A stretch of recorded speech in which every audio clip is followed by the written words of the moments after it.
La douleur ne perdure pas continuellement dans la chair, et la douleur extrême ne dure que le temps le plus bref.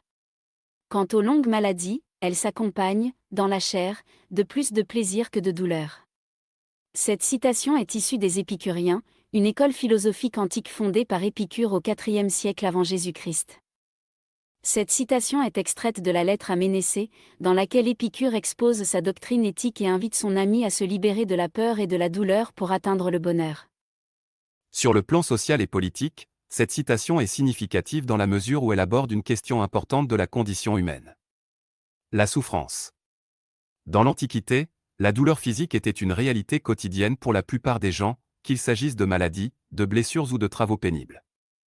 La citation d'Épicure est une réponse à cette souffrance, en expliquant que la douleur est en réalité temporaire et peut être surmontée par le plaisir. D'un point de vue philosophique, la citation d'Épicure est intéressante car elle illustre la conception épicurienne du bonheur, qui repose sur la recherche du plaisir et l'évitement de la douleur. Épicure a ainsi élaboré une théorie du plaisir qui distingue les plaisirs naturels et nécessaires, comme la nourriture, l'eau et le sommeil, des plaisirs vains et superflus comme les richesses, la renommée et le pouvoir. Selon Épicure, le bonheur consiste à satisfaire les besoins naturels sans excès, afin de préserver la tranquillité de l'âme et la santé du corps.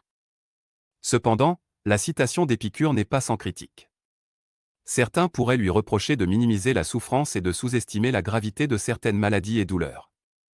En outre, la théorie épicurienne du bonheur peut être considérée comme égoïste, car elle met l'accent sur la satisfaction des besoins individuels plutôt que sur le bien-être de la communauté ou de l'humanité en général.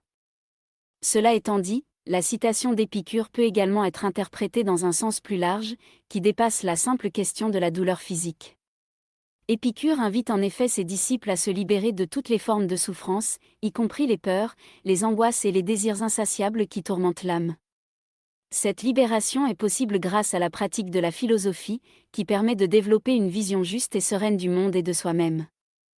En conclusion, la citation d'Épicure est une invitation à réfléchir sur la nature de la souffrance et du bonheur, et sur les moyens de surmonter les premières pour atteindre le second.